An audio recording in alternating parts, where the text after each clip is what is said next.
쉼 속에 반전의 기회가 있다. 사람은 누구나 편한 것을 좋아하고 힘들기보다는 쉬고 싶어 한다.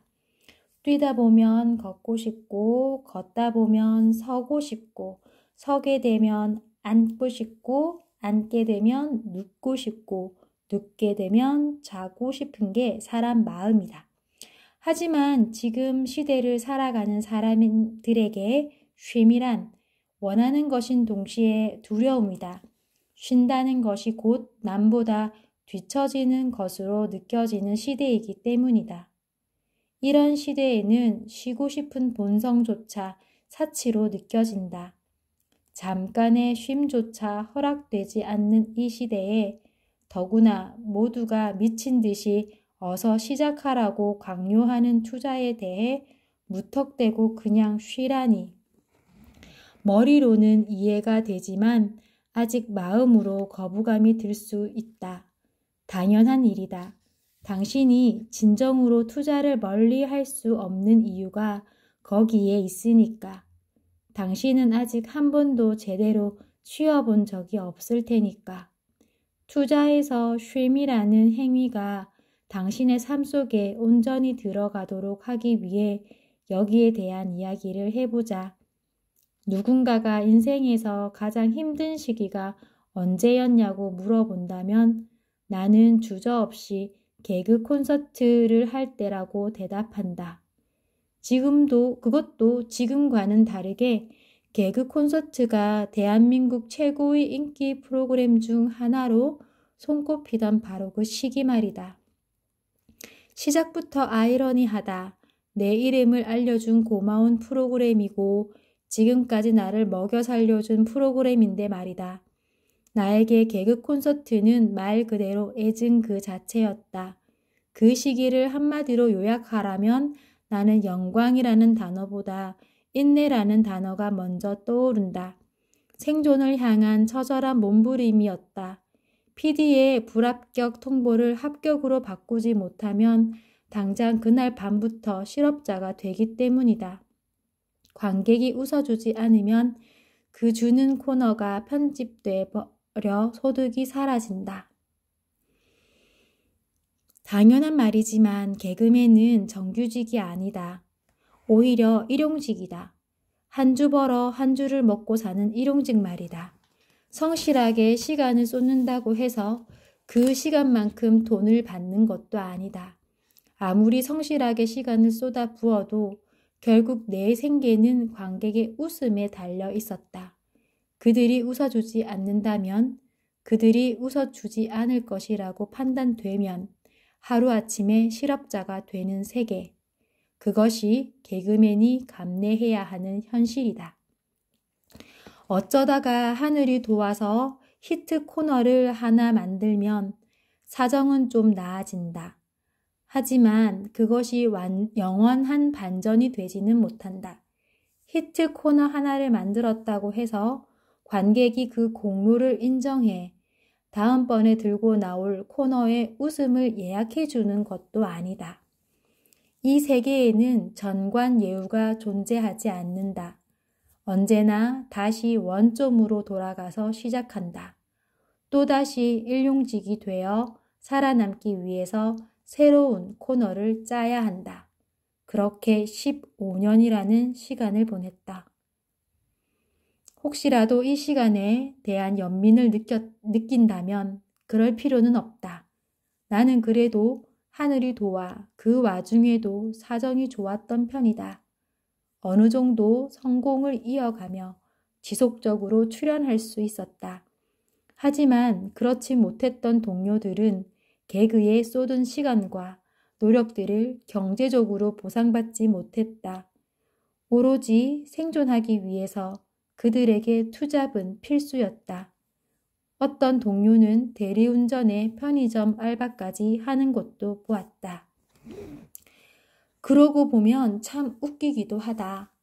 전국에서 제일 웃기고 끼가 많다는 친구들을 매년 10명씩 뽑아놓고 그들이 편의점 알바나 우유 배달이나 일용직 노동을 할 수밖에 없게끔 기본적인 안정장치 하나 없는 환경에서 경쟁하도록 몰아세우니 말이다. 이거야말로 코미디다. 그만큼 치열한 세계였다. 하지만 더 잔인한 것은 따로 있었다. 가장 경쟁이 치열한 세계에서는 선의의 경쟁이라고 포장하기 민망할 만큼 서로가 서로에게 잔인해질 수밖에 없었다는 점이다.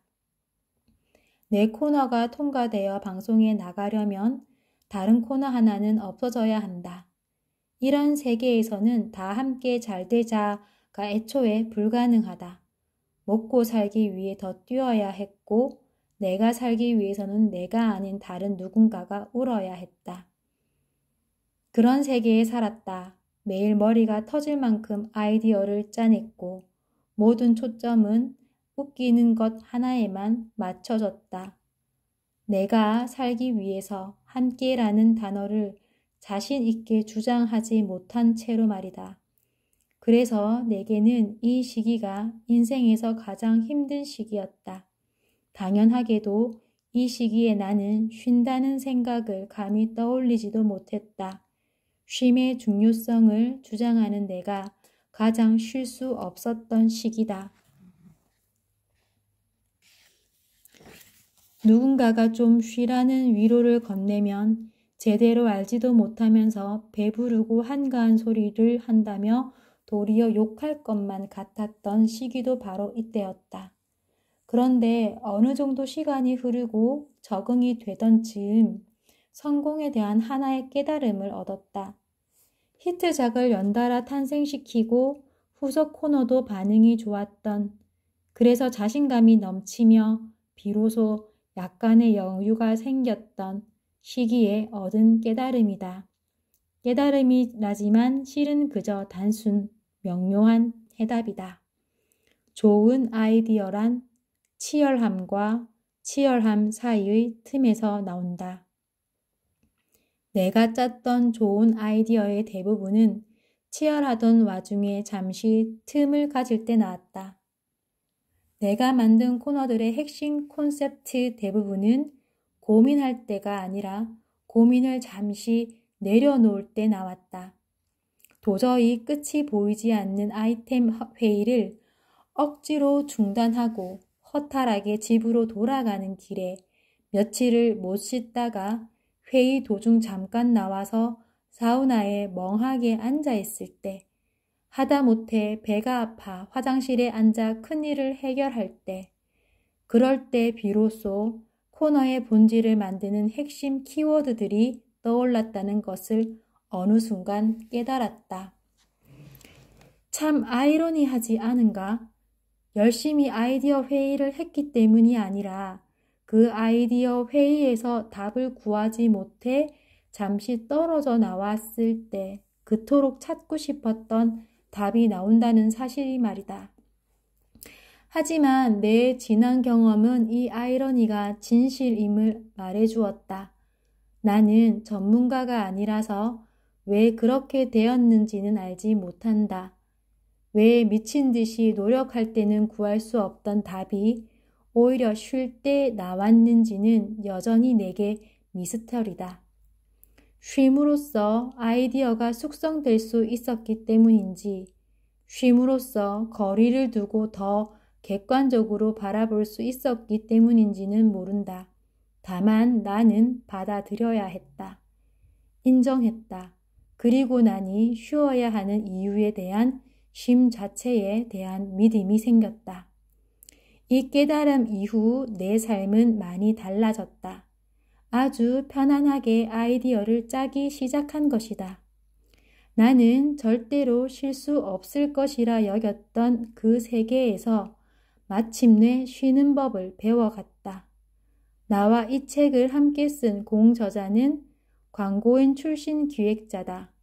그가 말하는 요지도 나의 깨달음과 맞닿아 있다. 성공한 광고의 시작은 회의장이 아닌 술자리에서 나온다는 것이다. 기획은 논리이지만 논리의 발화점은 이성이 아닌 감성에서 시작한다. 시장을 뒤집고 본질을 꿰뚫는 한 줄의 생각은 절대 고통스럽게 머리를 맞대고 앉아 공무원 시험 준비하듯 회의하는 상황에서는 나오지 않는다. 그럼에도 세상은 사람들에게 앞만 보고 달리라고 체근한다. 인간은 경주마가 아니다. 하지만 세상은 자꾸 달리라고 보챈다. 우리는 초등학교 때부터 그렇게 배운다. 그것을 성실하고 열정적인 것이라고 포장한다. 그러다 보니 쉰다는 것은 나태한 것으로, 게으르게 요령이나 피우는 것으로 평가될 수밖에 없었다. 회사에서도 마찬가지다. 주야장천 자리에 앉아 엉덩이로 일하는 사람은 열심히 하는 성실한 사람이 되고, 일을 능률적으로 해서 훌륭하게 끝마친 뒤 자리를 비운 사람은 요령이나 부리고 잔머리 굴리는 사람으로 낙인 찍는다. 아직도 그렇다. 직장 상사나 윗사람들은 그놈의 열심히만 주야장창 외치며 절대 쉬는 꼴을 보려 하지 않는다. 쉴 새 없이 노력하고 또 노력해서 기발하고 번뜩이는 전략을 짜내라고 말한다. 정작 자신들이 그렇게 노력해도 멋진 전략을 만들 수 없었음을 10년 넘게 경험해 왔으면서 말이다. 우리 사회의 이런 이상한 강요는 우리에게 쉰다는 행위에 두려움을 갖도록 만들었다. 쉬는 것을 두려워하게 되었다. 쉬면 불안해진다. 누구나 경험했을 것이다. 집에서 혼자 여유롭게 휴식을 즐기고 있지만 왠지 모를 불안과 막막한 두려움에 휩싸여 본 경험을.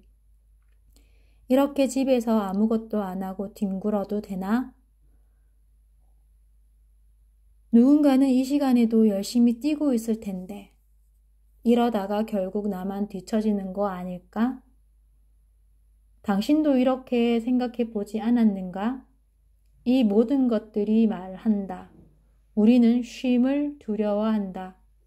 그래서 제대로 쉬는 방법을 모르고 제대로 쉬지 못한다. 이것이 악순환이 된다. 쉬어보지 못할수록 점점 더 쉬는 것을 두려워하게 된다. 이 고리를 끊어야 한다. 쉬어야 한다.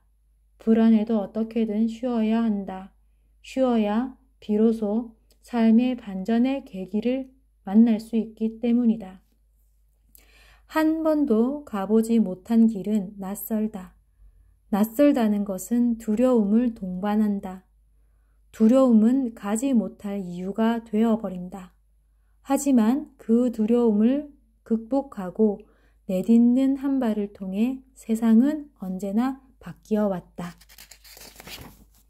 천하태평하게 들리는 쉼이야말로 해보지 않은 일에 대한 도전이자 두려움을 극복하는 용기이며 나의 세상을 바꾸는 시발점이다.